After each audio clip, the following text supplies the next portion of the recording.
La materia de conformado mecánico del Departamento de Ingeniería Metalúrgica de la Facultad de Química presenta el proceso de thread rolling, o en español, roscado por laminación, expuesto por su servidor Joel Corpus Alcántara. Para empezar, definimos lo que es el roscado. Este es un proceso de mecanizado helicoidal para piezas redondas que requiere un roscado recto, como pueden ser tubos o varillas. Esto con el objetivo de insertar un tornillo en el interior de una tuerca mediante un movimiento circular. Como tal, la rosca es un filete continuo en espiral sobre una superficie de un cilindro o un cono. Para la fabricación de componentes se deben de considerar las siguientes medidas.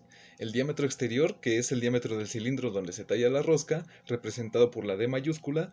El paso, que es la distancia entre dos filetes consecutivos, representado por la letra P. El diámetro interior, que es el diámetro del núcleo, donde están los vértices de las roscas, representado por la letra D minúscula. El ángulo de la rosca, que es el ángulo formado entre dos flancos de un filete, y puede representarse como una letra A o con la típica letra alfa. La altura de la rosca es la profundidad del roscado, es la diferencia entre el diámetro exterior menos el diámetro del núcleo, representado por la letra H.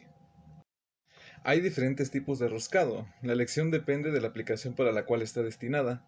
Por su forma se tienen roscas agudas o triangulares, que son principalmente para tornillos de fijación y unión, trapezoidales, de tipo sierra, redondeadas, para objetos móviles y cuadradas, las cuales tienen un uso muy poco común.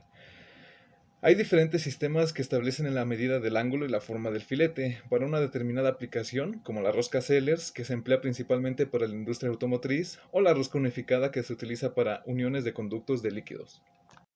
La mayoría de los procesos de roscado utilizan el arranque de viruta para formar las hélices, como es el torneado o el fresado. No obstante, el roscado por laminación aprovecha la plasticidad del material para tomar la forma de los rodillos de laminado. Este proceso puede fabricar roscas en frío de todos los materiales dúctiles. Para ello se emplea el cabezal con rodillos que están en contacto con la superficie de la pieza en forma tangencial. Esto genera la formación pastosa de virutas y endurecimiento del borde del componente. Esta deformación ocurre por la presión ejercida por dos rodillos con contorno negativo para formar la rosca de la pieza deseada. La denominación de negativo refiere a que el rodillo deja su contorno sobre el componente ejerciendo presión. La pieza se coloca sobre una regleta y al menos uno de los dos rodillos tiene movimiento radial para realizar el conformado. Además, los rodillos giran de forma sincrónica con la pieza, conformando el perfil de la rosca. Para la conformación de la rosca existen tres tipos de laminación. La primera aquí presentada es la tipo plongi, la cual utiliza rodillos circulares con negativos helicoidales. Al no tener movimiento axial, la longitud de la rosca es igual a la longitud de los rodillos. Para ello, el sistema gira de forma síncrona. El segundo método es el enfilado con rodillo de anillas. En este caso, los rodillos tienen anillos en lugar de hélices y tienen un ángulo de inclinación. La rosca en la pieza se consigue mediante el movimiento axial, por lo que se pueden distinguir tres zonas: entrada, calibración, que es donde se conforma el perfil, y la salida. En este caso, la hélice está formada por el movimiento axial. El tercer método es parecido al anterior, con la diferencia de que los rodillos también tienen una hélice, por lo que el ángulo de la hélice de la pieza es diferente al ángulo de la hélice de los rodillos. Al ser un proceso de conformación, la microestructura y por ende las propiedades se ven afectadas. En el siguiente conjunto de imágenes se ve el efecto del roscado en diferentes partes de un filete, que corresponde a la figura E. La figura D muestra el valle del filete, que es la zona con mayor profundidad, y esta tiene una mayor deformación ya que los granos se ven muy comprimidos y alargados. Las figuras A y C muestran las pendientes positivas y negativas del roscado. En esta se tiene un menor grado de deformación en comparación con el valle, no obstante se sigue viendo la compactación y el alargamiento de los granos.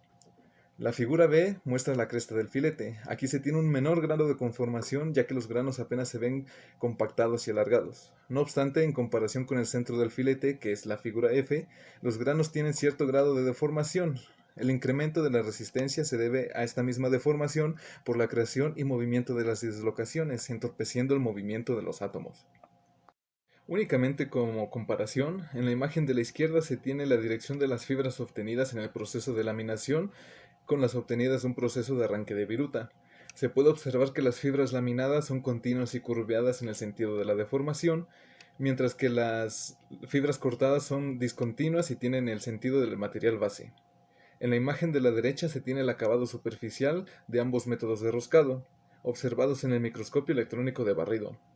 La figura A muestra el proceso de arranque de viruta y se puede observar que es más rugosa ya que tiene rebabas en el roscado, en comparación con la figura B que corresponde al acabado superficial de laminado, donde se observa una superficie más homogénea y precisa del material. Las ventajas que tiene el proceso de roscado por laminación son las siguientes.